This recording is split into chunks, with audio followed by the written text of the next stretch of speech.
during that time, we try all kinds of things, right? Even beyond counseling, medication, we looked into diet changes. I think we began to realize that diet impact mental health with a very rudimentary understanding. And we even did went to the U.S. for brain scan, right, with Dr. Amen, which we'll talk about a little bit later. But I think we began to realize that there's more happening than just it's a behavioral thing. It's like not enough emotional self control or behavioral self control or not enough right thinking, right? So I think we began to have some of that understanding, and then we were trying to do something positive. But I think it still wasn't enough. It was still too challenging, and so this even with that change in approach, things were still progressing negatively, and I think eventually even led to suicide attempts.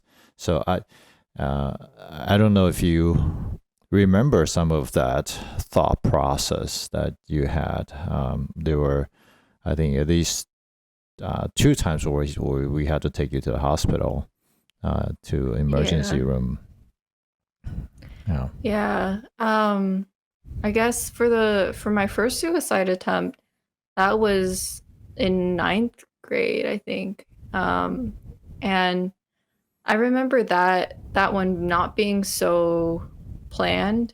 I mean, it was kind of planned, but I remember stashing away my medication, and I remember like trying to like build up a lot and keep it for if I ever wanted to kill myself, because I did want that as an option. And that is one of the things that like I just like read earlier when I was looking back at my like diary entries from like 8th grade. I wrote that, okay, like here's my plan B kind of thing, or here's how I'm going to kill myself if I ever need to, or if I, well, my plan at the time was if I don't finish 8th grade, then, Mm. I'm going to.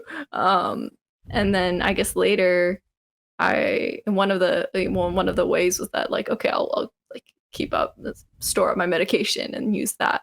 And so I ended up doing that in ninth grade. I think it probably was a period of time where I wasn't doing too well, and then I started storing them up. I Mm. remember I had some from before. I don't know why I had some, but after a while, I remember you and my mom would come in. Either one of you guys would come in at night and give me my medication. And I think, I think at first you would watch me take it, but after a while, I think you just gave it to me. And so I remember taking that every night and just like putting it in my desk. And and then so like that time I remember I'm like I'll just keep it there. I don't have a specific date, but I'm just gonna store it up in case I ever like feel so terrible that I'm just gonna do it, because I remember feeling like it's, I guess, almost like as if I was living on borrowed time. Like I really shouldn't be alive, or already accepted that I don't want to be alive, but I'm just living anyway to see how it goes. And if I ever just like don't want to live anymore, then yeah, this is the default. It's kind of like my mindset already. I already accepted that, one way or another, this is how I'm going to die, or this is how it's Mm. going to go. It's just a matter of when. And so that was my mindset going into the first time. I was just like, okay, if anything ever happens, Mm. if I ever feel so terrible again that, yeah, I remember again that it's not worth it, then Mm. I have like an out, or I have some relief. So, I mean, it really wasn't, none of the stuff was really coming from a place of like I wanted to hurt anyone or even myself. Mm. It's I almost saw it as like it was relief. And that is Mm. one thing that like I think it's like a major disconnect between people who like have committed suicide, or like who have attempted suicide or know somebody who has, and people who like just completely don't understand it, or maybe just don't have exposure to it, or like who just, yeah, just don't can't understand why anyone would do Hmm. that. Because I think that for most people who do try, is it is kind of like, they're seeking relief. It's like Hmm. it's like if you choose to do something, or if you choose to try to kill yourself, it's because you think that it would be better that way. And I think that it is a compelling argument. When you're in that much pain, then Hmm. yeah, it would be nicer to just have none of it exist Yeah. anymore.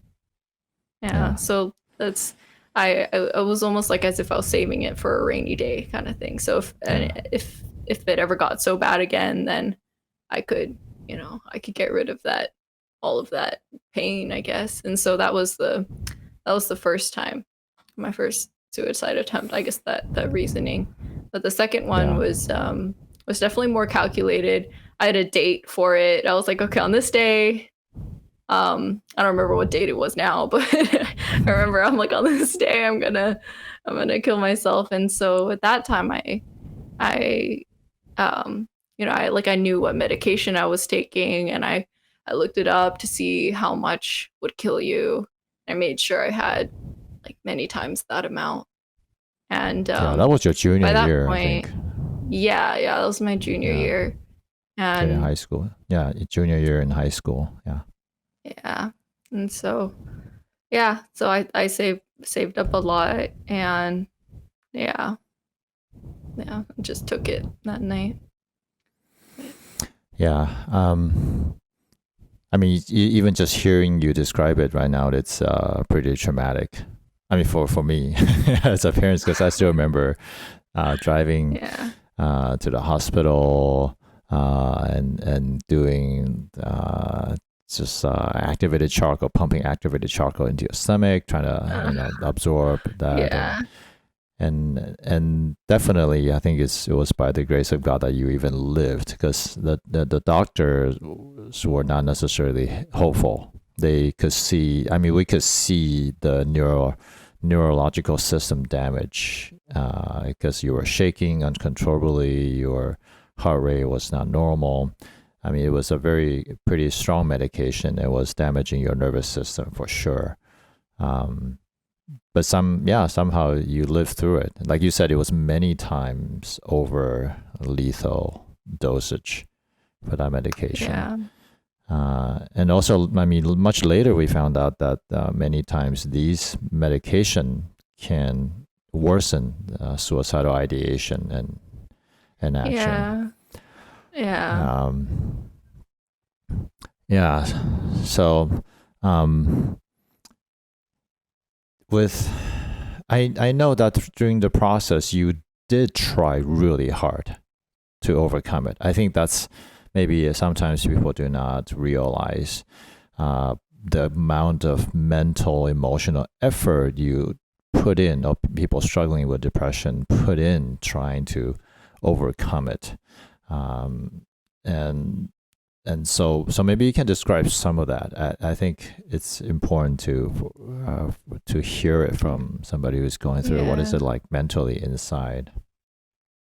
Yeah. Well, I think that naturally, whenever anyone is in a state that's like not ideal, or that hurts, they're trying really hard to get out of it. And I think that's just natural. Like, if your hand is over a burning stove, you want to yank your hand away. You're naturally incentivized to try to get out of it. So if anyone is depressed, like they don't want to be there. it's it's really like they're not trying to be there. It's not comfortable. But yeah, I remember trying a lot of things. I think because of the community I was in, I really tried hard to do the right Christian thing. And so I